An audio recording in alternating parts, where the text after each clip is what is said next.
Many of you in this room know Ronna Rubin.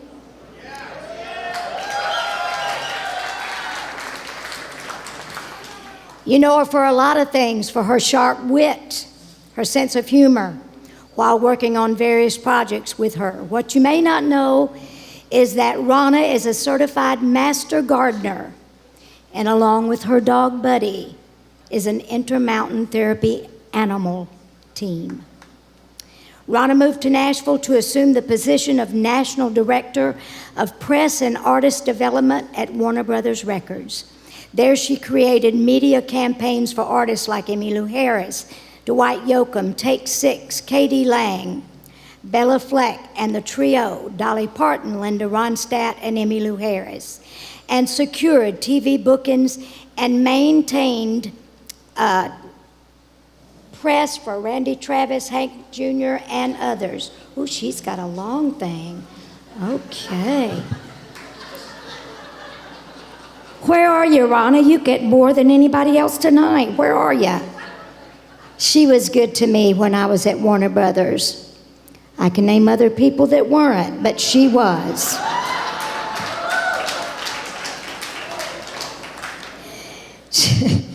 She opened Rubin Media in 1994 and has maintained a roster of entertainment clients ranging from recording artists, motion picture, stage production, venues, and a cable network to corporate clients in the performing rights and banking sectors. For 2 years, Ronna wrote a weekly syndicated column for the Scripps Howard News Service. Her community involvement includes being a 20-year advisory board member, oh, I love this, of Gilda's Club Nashville. Yes. And she was the first recipient of their Nancy Saturn Award of Inspiration. Congratulations. A board member of the W.O. Smith Music School and a 20-year Room in the Inn volunteer. The West Virginia native and Ohio University graduate is also a 25-year voting member of the Recording Academy, and we love that. Ronna is a 2-time CMA SRO Publicist of the Year nominee and a past nominee for the Nashville Business Journal's Women in Music City Awards. And tonight, she is the recipient of the Source Hall of Fame Awards. Ronna, here's a special message for you.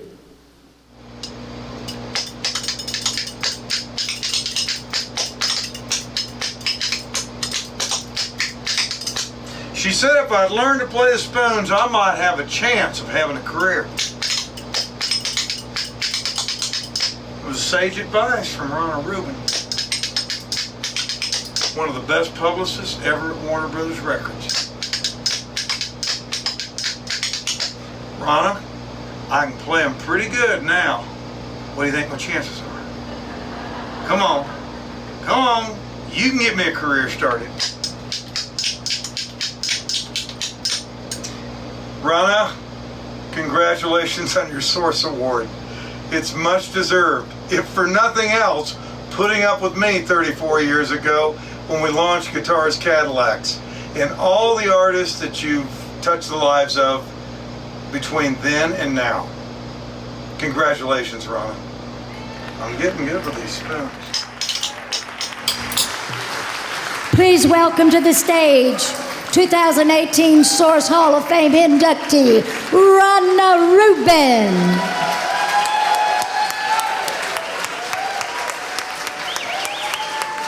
I could have done without that 34-year reference.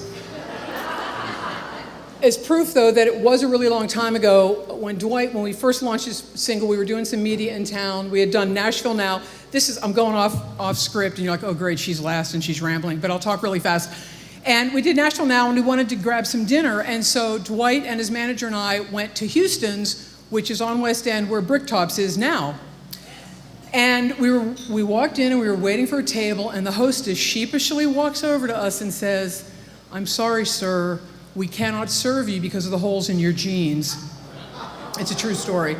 And so I was like, oh, okay. And so Dwight, just very pleasantly, there were no spoons, no cutlery involved of any kind, but he just kind of smiled and said, well, these genes are making a good career for me, but I understand. And so we left and ate dinner somewhere else. But that does kind of, to me, mark how long ago that was, because that wouldn't have happened today. It was Theodore Roosevelt, I'm not going to go back that far, but who said, "Speak softly and carry a big publicist. You will go far." I never mastered the speaking softly part, and many of you in this room can attest to that. So fortunately, I've done okay as a large publicist. It couldn't be any more special tonight than to be included with Kathy Gurley. I did a college internship with her at Jamboree in the Hills and WWVA a few years ago. I got a first-hand look at what it takes to be a great publicist and how important it is to treat everyone with kindness. Kathy, thank you for being a very supportive friend for a very long time. And if anyone is keeping score, 29% of tonight's inductees are from Wheeling, West Virginia. Before I moved here from Cleveland, I came to town to do some interviews and kind of see what the job prospects looked like. And one of the first people I interviewed with was Marianne McCready. Marianne was at the time, right on Marianne, that's right, was at the time the head of media and marketing for CBS Records. And while there were no jobs available, she asked that I stay in touch. So shortly after moving to Nashville, my car's engine blew up and I was without a car for a month. So I would catch the bus to Warner Brothers. I would catch the bus on West End Avenue to get to Warner Brothers. But really, after only about one day of waiting for the bus, I remember it was an Alfa Romeo, it was a white convertible. It would pull up, and it was Marianne, and she would give me a ride to Warner Brothers on her way to work. For 3 decades, she has continued to pick me up professionally, and I'm very grateful for that. My years at Warner Brothers were like an amazing masterclass, one that began without computers, cell phones, social media, or SoundScan. It was a time when we were able to completely control how and when we would release news. I so miss those days. Artists including Randy Travis, of course Dwight Yoakam, Katie Lang, and Travis Tritt were some of the newly signed future stars. One of my first big projects was as lead publicist for the first album by the trio. We organized an LA press junket, and over the course of 3 days, Dolly, Linda, and Emmylou did 65 interviews, and we wrapped with an appearance on Johnny Carson. At the time, Bob Merlis was the head of publicity for Warner Brothers Records. He was a great mentor to me. Thank you, Bob, for showing me how it's done and for your friendship. Since opening my own shop, I've been incredibly fortunate to work with wildly talented and smart dreamers, and I'm grateful for the trust they've put in me. And while I've orchestrated countless media red carpets, I promise you the ones that are the most fun are the ones that are hosted by ASCAP and the Recording Academy. I love you guys. I'm glad you're here tonight. It really means a lot to me. Thank you.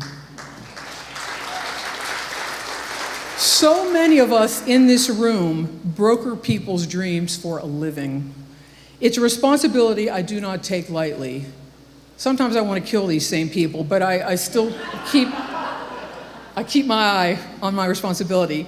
But there's nothing more satisfying than seeing dreams come true for very talented, hardworking, and deserving individuals. And it certainly takes my mind off the fact that if you think about it, I get rejected for a living. As far as my own dreams, who could have dreamt this? That I'd get to do what I love with talented, crazy, generous creatives. That I'd meet 3 US presidents. That I'd not only meet the songwriter who wrote the entire soundtrack to my high school and college years, but that I would get to work with Paul Williams in his role as chairman of the board of ASCAP. I do have to say, for the first 2 years that he started coming here, I was unable to meet him because I could not speak to him. It wasn't a restraining order situation or anything. I was just like, oh my, he wrote every song. He knows Barbra Streisand. This is unbelievable. So, but I'm happy to say that I've gotten past that. I think ASCAP's happy I got past that as well. But anyway, this journey would not have been nearly as sweet and certainly not as fun if not for the amazing support, friendship, and love of my wing women, Jenny Bowler, Judy Turner, and Susan Niles. Fellow publicists who've talked me off the ledge, kept me sane, and have been there for me from the start. Friends really are the family we choose, and I'm so grateful you are a part of my family. Another member of my chosen family, and certainly the most talented, I'm sorry, Jenny, is Maura O'Connell, and I thank you for your love and your generous heart. Fred Pearson is my spousal equivalent of 20 years. And he's come a long way from when we first met, when he had not heard of a single one of my clients. He knew who Vince Gill was because he knew Vince Gill was a great golfer. His knowledge of country music has expanded, and today he knows the difference between Jason Isbell and Jason Aldean, and Miranda Lambert and Lin-Manuel Miranda. Freddie, thank you for your love and your support and your indefatigable sense of adventure that serves as a reminder of the importance of working to live and not the other way around.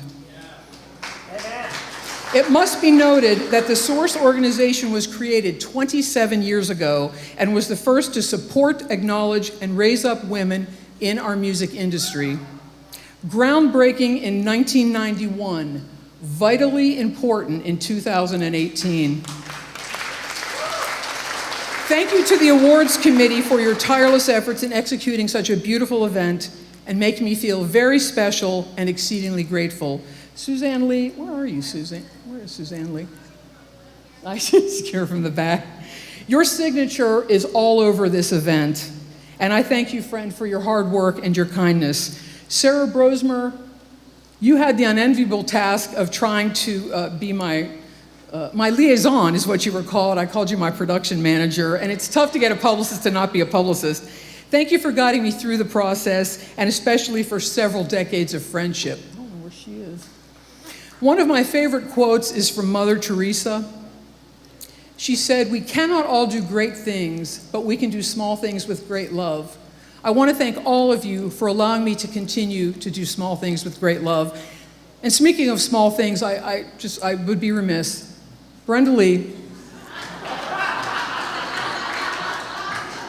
In 1991, when Warner's released her self-titled album, Brenda Lee, it was an honor and a thrill. And the only drag of touring with Brenda Lee is that we could not share clothing.